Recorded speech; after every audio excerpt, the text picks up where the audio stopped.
but I have tried to guarantee people that Conor cares enough about his mixed martial arts legacy and loves competing as an MMA fighter enough to eventually come back to the Octagon. Now, I never said he was going to come back in the role of betting underdog. I have always said I think when Conor does come back, it will be strategic, and it won't be against someone like Khabib Nurmagomedov. I think it'll be against someone he'll be favored to beat, like Nate Diaz. I think Conor would be favored to beat Tony Ferguson, so I think that fight would have some appeal to him as well.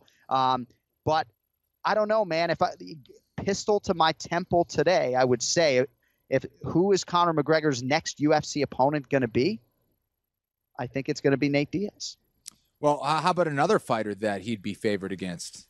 Floyd Mayweather. Oh, God. Oh, God. I'll be back. Floyd Mayweather. It's going to happen, Anik. You can't deny it. Floyd Mayweather, he was warming up his fist when he walked into the Octagon, kid. It's going to happen. Listen, I think Conor McGregor is going to fight in the UFC again. I actually really liked what he said. I think there's Conor McGregor, the guy who's just a marketing machine for him and his brand. And I also think there's the real Conor McGregor, the guy who is the martial artist, the guy who looks at the sport in a very intelligent manner. I don't think that Nate Diaz fight is next necessarily, but what he's saying to me, what I interpreted is him saying this fight will happen. He knows the fans want to see this. He's basically telling everyone to just relax. I honestly think he's trying to make this fight happen with Floyd Mayweather in the Octagon. There's just too much money on the line for him not to do it. He's going to, listen, am I going to fight Khabib Nurmagomedov for $10 million or $15 million? Or am I going to fight a guy who I'm going to beat in 30 seconds for $100 million? Mm-hmm. You know what I mean?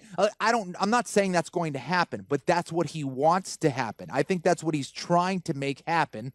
Right. But I think it will probably be him against maybe the winner of Khabib and Tony, and then he'll fight Nate Diaz further down the line. I think he's basically saying, hey, yeah, you know what? Nate Diaz also, in regards to the actual words he used, he was very complimentary of Nate Diaz, and he was saying, hey, this is a fight. This is the fight game where high-level techniques are used, and one mistake, you zig when you should have zagged, and that's going to be the difference here.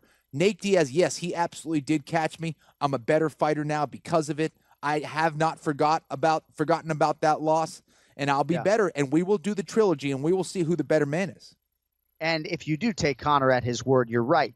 Yeah. Foremost in his message was be patient and wait for the Diaz trilogy. Right. I do believe if Tony Ferguson beats Khabib Nurmagomedov, that is the fight that will be made. Yeah. I'm not so sure if Khabib Nurmagomedov beats Tony Ferguson that Conor would fight him, but I remain hopeful that his next opponent will be that person. But I'd also like to see Nate Diaz back in the Octagon. I'm not sure that Tyron Woodley fight has any legs. So I don't know. It'll be interesting.